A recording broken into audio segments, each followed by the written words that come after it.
Good morning student. हम lesson number 7 पढ़ रहे हैं, तत्वों के आवर्ती गुणधर्म पढ़ रहे थे। और तत्वों के आवर्ती गुणधर्म में हमने देखा था कि जो सारे के सारे गुण थे सिर्फ एक चीज पे निर्भर कर रहे थे, प्रभावी नाभिक आवेश पे। यानी प्रभावी नाभिक आवेश बढ़ेगा तो सारे गुण क्या होंगे, प्रभावी नाभिक आवेश घटेगा तो सारे गुण क्या होंगे। और हमने देखा था कि सिर्फ आवर्त में सिर्फ एक गुण बढ़ रहा था, सॉरी एक गुण घट रहा था जो था परमाणु त्रिज्या। बाकी सारे के सारे गुण आवर्त में बढ़ रहे थे। नाभिक आवेश, आयनन एंथैल्पी, इलेक्ट्रॉन लब्धि एंथैल्पी और विद्युत ऋणता सारे के सारे बढ़ रहे थे।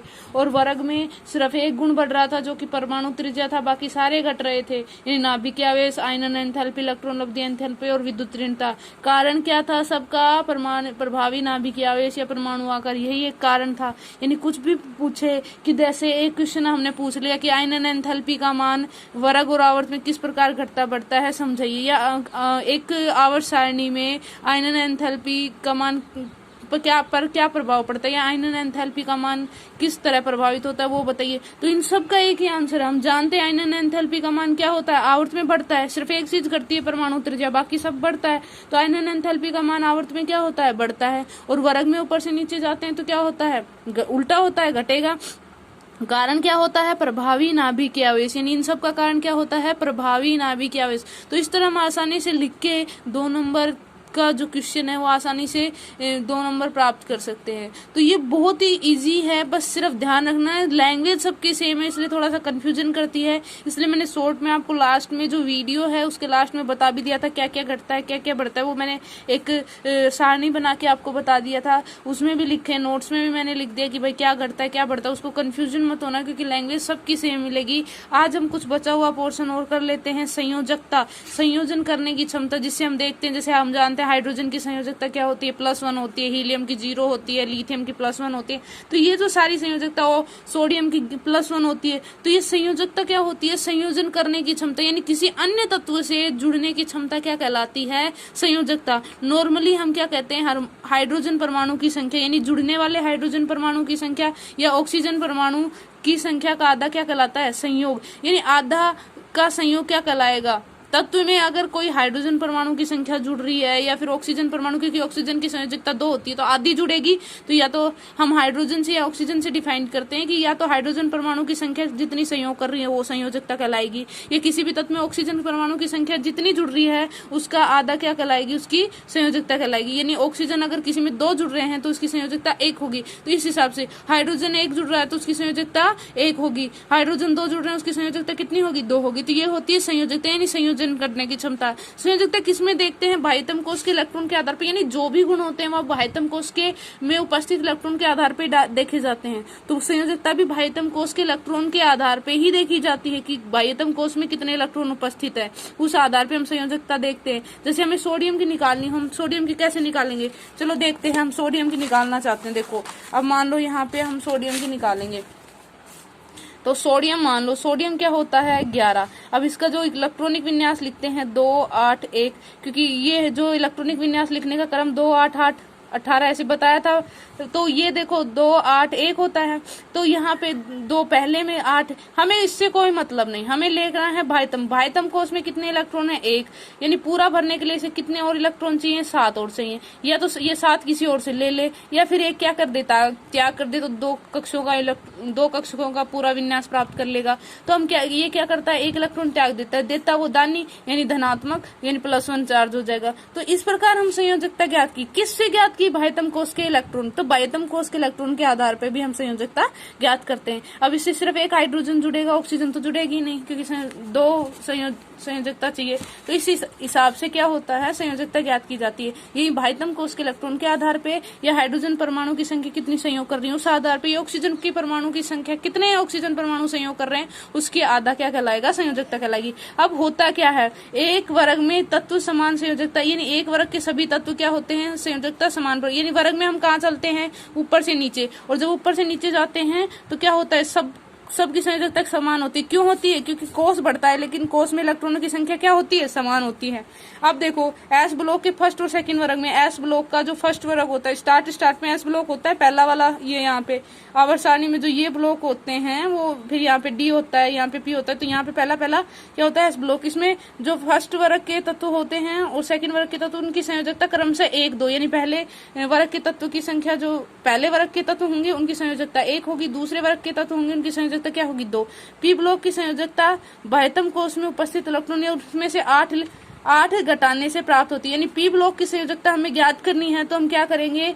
बाह्यतम कोष में उपस्थित इलेक्ट्रॉन होंगे ना, उसमें से क्या, या तो वो ही होंगे बाह्यतम कोष में उपस्थित इलेक्ट्रॉन होंगे, उनको हो गए, या उनमें से क्या घटा, और वर्ग 18 में शून्य संयोजकता होती है। यानी जो वर्ग 18 के तत्व होते हैं उनकी शून्य संयोजकता होगी।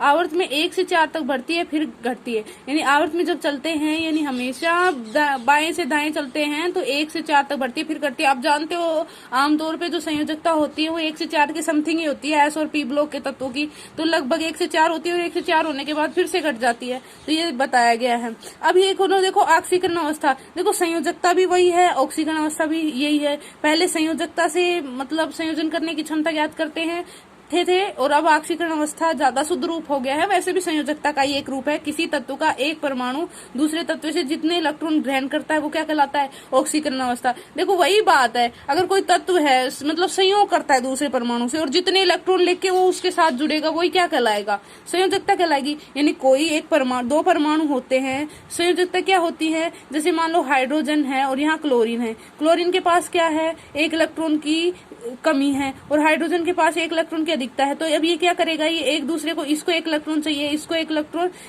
इलेक्ट्रॉन देना है, इसको 1 इलेक्ट्रॉन चाहिए, तो ये दोनों आपस में संयोग कर देंगे, जुड़ जाएंगे। यानी ये इससे 1 इलेक्ट्रॉन ग्रहण कर लेगा, ये इसको 1 इलेक्ट्रॉन दे देगा, तो ये क्या कहलाती है? ऑक्सीकरण अवस्था भी यही होती है, किसी तत्व का एक परमाणु दूसरे तत्व से जितने इलेक्ट्रॉन ग्रहण करता है। अब मान लो इसने इससे कितने इलेक्ट्रॉन ग्रहण किए? 1 इलेक्ट्रॉन ग्रहण किया हाइड्रोजन से, तो इसकी संयोजकता क्या हो जाएगी? 1 इलेक्ट्रॉन यानी -1 हो जाएगी। यानी जो ये ही कहलाता है, तो ये क्या कहलाती है? ऑक्सीकरण अवस्था। यानी किसी तत्व का एक परमाणु दूसरे तत्व से जितने इलेक्ट्रॉन ग्रहण करता है वो क्या कहलाती है? उसकी ऑक्सीकरण अवस्था। वो संयोजकता ही है, संयोजन करने की क्षमता। इसमें कोई भी तत्व होता है दूसरे परमाणु से जितने इलेक्ट्रॉन ग्रहण करता है वो उसकी ऑक्सीकरण अवस्था। सेम है लेकिन डेफिनेशन थोड़ी सी डिफरेंस है भाई, इसमें कुछ भी नहीं है। संयोजकता हम आसानी से निकाल सकते हैं। किस तरह निकालते हैं?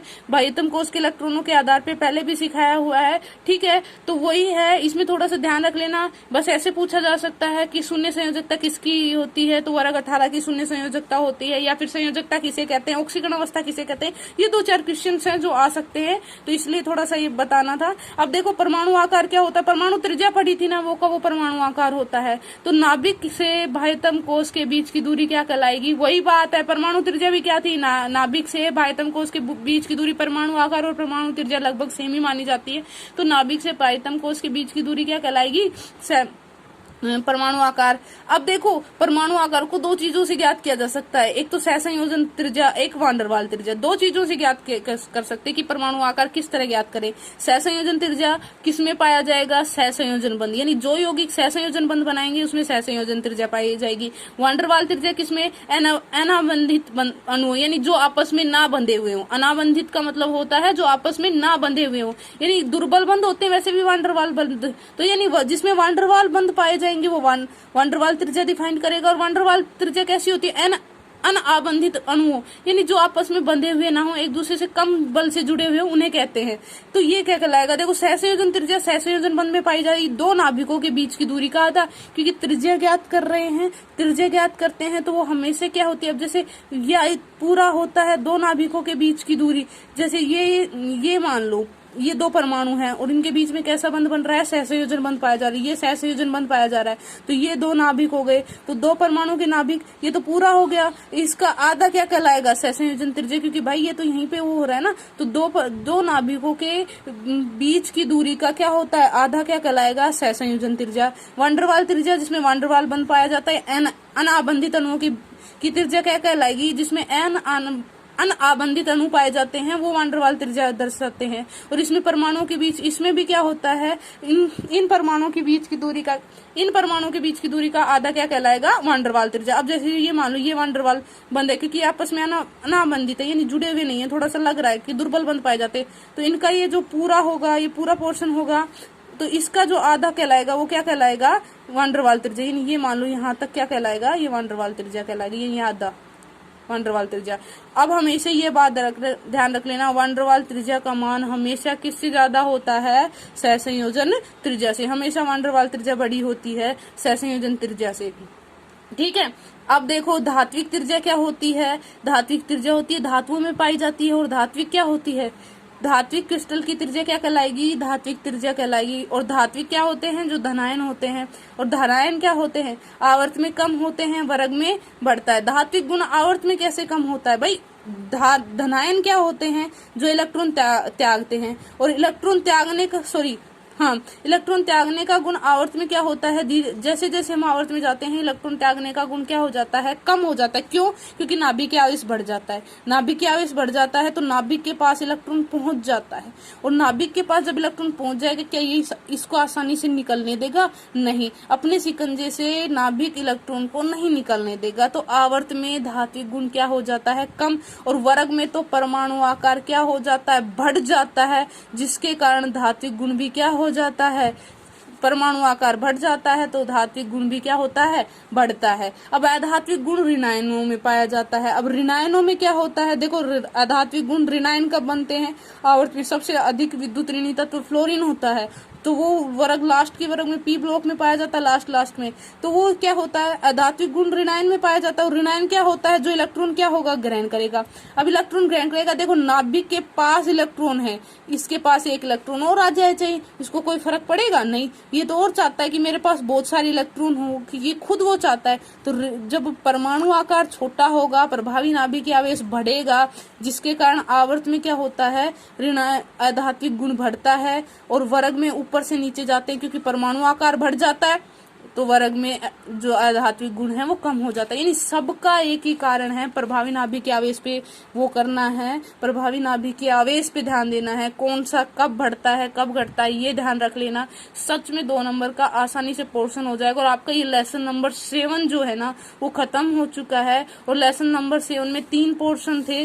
3 पोर्शन में हमने सबसे पहले परमाणु सिद्धांत पढ़े थे, कि परमाणु के क्या क्या सिद्धांत थे, 4 वैज्ञानिकों ने क्या क्या दिया था, डोल्टन ने क्या दिया, डोल्टन ने क्या दिया, थॉमसन ने क्या दिया, बोर ने क्या दिया, रदरफोर्ड ने क्या दिया, ये परमाणु सिद्धांत दिए थे, और उन्होंने क्या बताया था। उसके बाद आवर्ती वर्गीकरण तत्वों का किया गया, जो बहुत सारे तत्व खोज लिए गए तो उनको एक सारणी में बनाया गया। न्यूलैंड्स का अष्टक सिद्धांत, डोब्राइनर का त्रिक, और मेडलिफ की आवर्त सारणी, और मोजले की आवर्त सारणी, ये दोनों मेडलिफ और मोजले की काफी इंपॉर्टेंट है, उसमें से क्वेश्चन बनते हैं। न्यूलैंड्स और जो वो होता है डोब्राइनर है, इनकी पूरी की पूरी आवर्त सारणी आती है। मेडलिफ की भी कभी कभी पूरी आ जाती है, लेकिन कम चांसेस होते हैं, 1-2 नंबर के क्वेश्चन ज्यादा बनते हैं, और उसके बाद 1-2 नंबर के क्वेश्चन इसमें से बनते हैं। और इसमें लगभग जो है ना, वो 1-2 नंबर का क्वेश्चन पक्का आता है इन 4-5 गुणों में, जिसमें से मैंने बताया था धनायन का आकार लगभग आता है भाई। वो धनायन का आकार अपने संगत परमाणु से छोटा क्यों होता है, या फिर इनमें से भी पूछ ले, कोई भी क्वेश्चन बना के पूछ ले, क्या बढ़ता है, क्या घटता है, क्यों बढ़ता है,